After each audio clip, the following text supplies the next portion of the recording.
الحمد لله الحمد لله الذي جعلنا من أمة محمد صلى الله عليه وسلم والذي أنعم علينا بنعمة الإيمان والإسلام.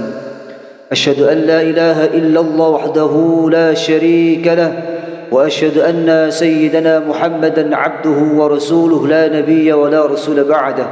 اللهم صل وسلم وبارك على سيدنا محمد ابن عبد الله وعلى آله وأصحابه ومن والاه. أما بعد، فيا أيها الحاضرون اتقوا الله حق تقاته، كما قال تعالى في القرآن العظيم: يا أيها الذين آمنوا اتقوا الله حق تقاته ولا تموتن إلا وأنتم مسلمون.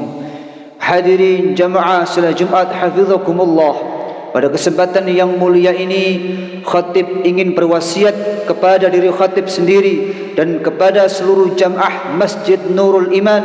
Marilah kita senantiasa meningkatkan kualitas dan juga kuantitas keimanan dan ketakwaan kita kepada Allah Subhanahu wa taala sebagai bentuk dan wujud rasa syukur kita atas segala maunah hidayah yang Allah berikan kepada kita. Hingga detik ini kita masih ditakdirkan menjadi hambanya yang beriman, yang mampu melaksanakan perintah-perintah Allah dan mampu menjauhi larangan-larangan Allah Subhanahu wa taala. Hadirin jamaah salat Jumat rahimakumullah. Kita setiap hari semakin disibukkan dengan kegiatan-kegiatan kita masing-masing. Ada yang sibuk bekerja, dan bahkan ada yang sibuk hanya main game saja. Macam-macam setiap orang memiliki kesibukan-kesibukan.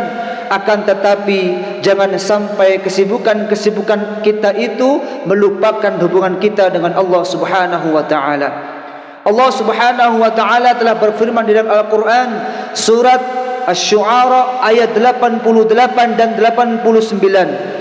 Yauma la yanfa'u malun wala banun illa man atallaha biqalbin salim.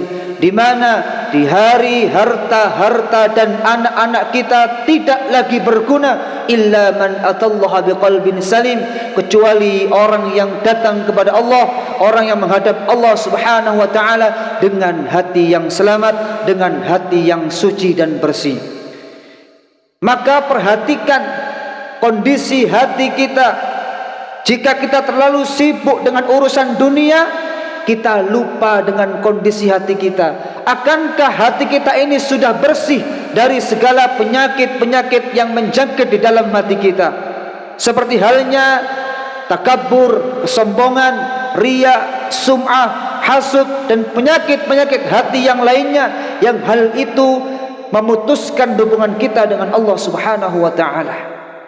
Maka jangan sampai kesibukan kita menjadikan kita semakin jauh dengan Allah Subhanahu wa taala.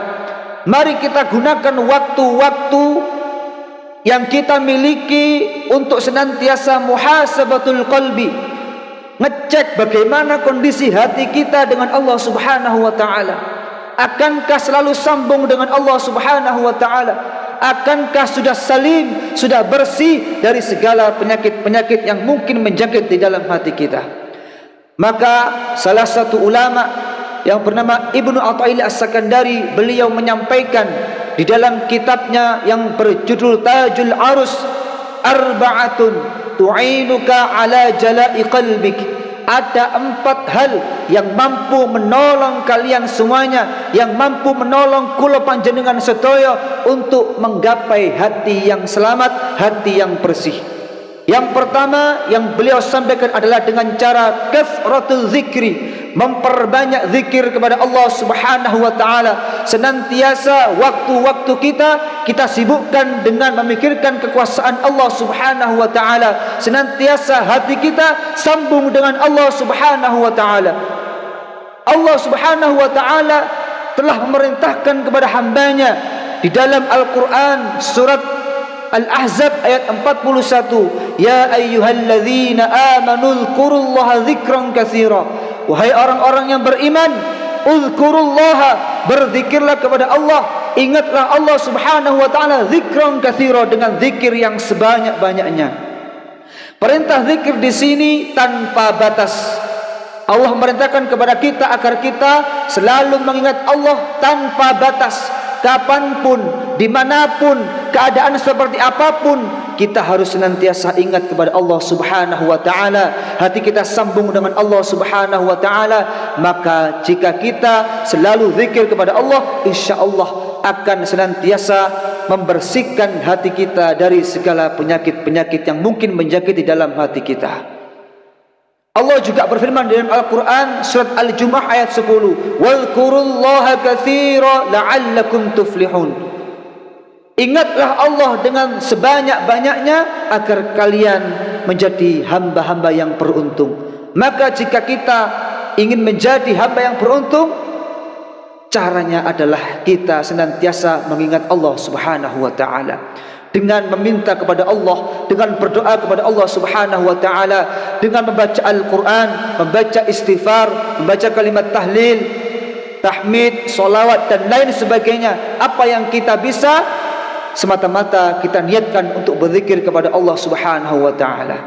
Kemudian cara yang kedua yang Ibnu Athaillah As-Sakandari sampaikan di dalam kitabnya Tajul Arus, agar kita mendapatkan hati yang bersih, mendapatkan hati yang selamat, adalah dengan cara lazumus sumti. Rasulullah Muhammad sallallahu alaihi wasallam telah bersabda di dalam hadis riwayat Bukhari Muslim, "Man kana yu'minu billahi wal yawmil akhir falyaqul khairan aw liyasmut." Barang siapa yang beriman kepada Allah Subhanahu wa taala dan hari akhir, falyaqul khairan, maka dia akan senantiasa berucap yang baik-baik, auliyasmut, atau kalau tidak bisa lebih baik berdiam diri. Lazumus sumti, melazimkan untuk berdiam di sini adalah kita mengurangi berbicara yang tidak ada gunanya. Tidak cukup sekarang mulut kita jaga agar tidak berbicara yang tidak baik, akan tetapi sekarang semakin berkembang karena jari-jari kita senantiasa memegang gadget handphone yang kita setiap waktu bisa menuliskan apapun. Maka dari itu marilah kita tirakat, kita berjihad melawan nafsu kita sendiri untuk tidak berbicara yang tidak ada gunanya. Cukuplah berbicara jika dibutuhkan dan sekiranya itu ada manfaatnya. Kita jaga jari-jari kita, tangan kita dari menulis hal-hal yang tidak ada gunanya. Cukuplah kita menulis hal-hal yang sekiranya itu dibutuhkan dan ada manfaatnya. Maka hal itu adalah cara kedua untuk bisa mendapatkan hati yang bersih. Kemudian cara yang ketiga yang Ibnu Athaillah As-Sakandari sampaikan di dalam kitabnya Tajul Arus agar kita mendapatkan hati yang bersih adalah dengan cara khalwat, atau yang biasa dikenal dengan istilah uzlah. Menyendiri di sini bukan berarti tidak mau bersosial, akan tetapi di sela-sela waktu kesibukan kita memiliki waktu khusus untuk bertawajuh dengan Allah Subhanahu wa ta'ala. Kita gunakan khusus untuk menjalin hubungan dengan Allah Subhanahu wa ta'ala. Kita gunakan untuk beribadah, berzikir, bertafakur tentang kekuasaan Allah Subhanahu wa ta'ala. Uzlah telah banyak dilaksanakan oleh para nabi. Rasulullah Muhammad juga telah melakukan uzlah di Gua Hira. Di dalam suratul Kahfi juga dijelaskan di dalam ayat 16, wa idh tazaltumuhum wa ma ya'buduna illallah fa'u ilal kahfi yanshur lakum rabbukum min rahmatih wa yuhayyi lakum min amrikum mirfaqa. Dan apabila kamu meninggalkan mereka dan apa yang mereka sembah selain Allah Subhanahu wa ta'ala, maka carilah tempat berlindung ke dalam gua itu. Niscaya Tuhanmu akan melimpahkan sebagian rahmatnya kepadamu dan menyediakan sesuatu yang berguna bagimu dalam urusan kamu. Khalwat di sini di zaman modern seperti ini tidak harus kita pergi ke dalam gua, akan tetapi kita memiliki ruangan khusus, kita memiliki waktu-waktu khusus untuk bertawajuh kepada Allah Subhanahu wa ta'ala. Kita tidak hanya sibuk meladeni orang lain, akan tetapi kita juga harus memiliki waktu yang kita sibukkan semata-mata untuk menyibukkan diri, bertawajuh, berkomunikasi, beribadah kepada Allah Subhanahu wa taala. Maka hal ini insyaallah akan mampu mengantarkan hati kita menjadi semakin bersih, menjadi qalbun salim. Kemudian langkah yang terakhir, yang keempat, yang Ibnu Athaillah As-Sakandari sampaikan di dalam kitabnya Tajul Arus, agar kita mendapatkan qalbun salim, hati yang bersih, adalah waqillatul mat'am wal masyrab, menyedikitkan makan dan juga minum.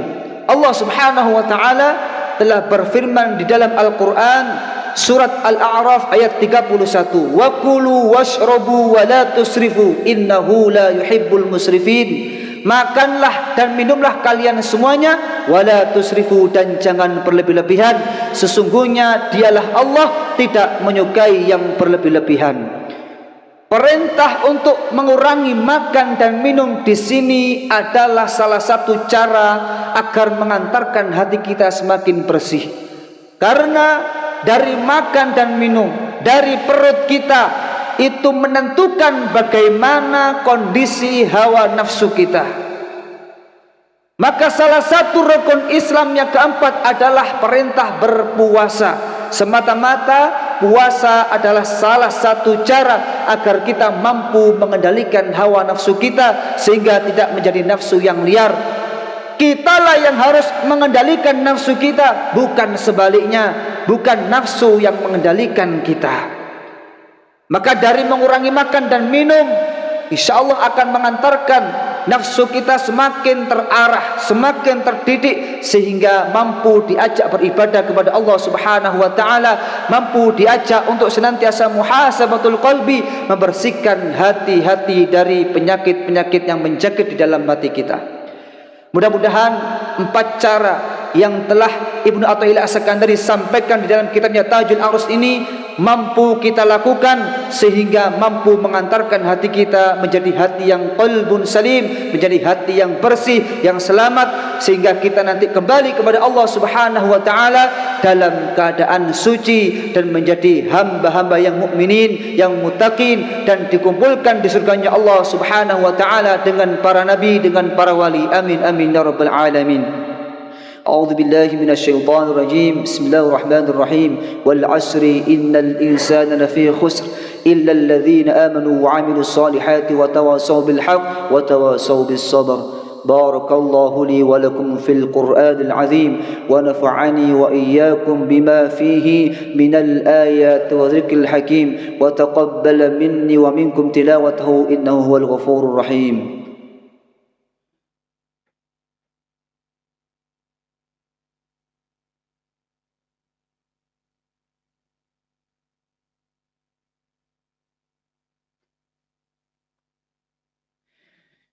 الحمد لله وكفى الصلاة والسلام على سيدنا محمد المصطفى وعلى آله وأصحابه أهل الوفاء. أشهد أن لا إله إلا الله وأشهد أن سيدنا محمد عبده ورسوله لا نبي ولا رسول بعده. اللهم صل وسلم على سيدنا محمد وعلى آله وأصحابه أجمعين. أما بعد، فيا عباد الله اتقوا الله واعلموا أن الله أمركم بأمر عظيم، أمركم بالصلاة والسلام على نبيه الكريم، وقال تعالى إن الله وملائكته يصلون على النبي يا أيها الذين آمنوا صلوا عليه وسلموا تسليما. اللهم صل وسلم على سيدنا محمد وعلى آل سيدنا محمد كما صليت على سيدنا إبراهيم وعلى آل سيدنا إبراهيم، وبارك على سيدنا محمد وعلى آل سيدنا محمد كما باركت على سيدنا إبراهيم وعلى آل سيدنا إبراهيم في العالمين إنك حميد مجيد. اللهم اغفر للمؤمنين والمؤمنات والمسلمين والمسلمات الأحياء منهم والأموات يا قاضي الحاجات وغافر الذنوب والخطيئات يا أرحم الراحمين. ربنا تقبل منا إنك أنت السميع العليم وتب علينا إنك أنت التواب الرحيم. ربنا ظلمنا أنفسنا وإن لم تغفر لنا وترحمنا لنكونن من الخاسرين. ربنا آتنا في الدنيا حسنة وفي الآخرة حسنة وقنا عذاب النار. عباد الله، إن الله يأمر بالعدل والإحسان وإيتاء ذي القربى وينهى عن الفحشاء والمنكر والبغي يعظكم لعلكم تذكرون. ولذكر الله أكبر. أقيموا الصلاة.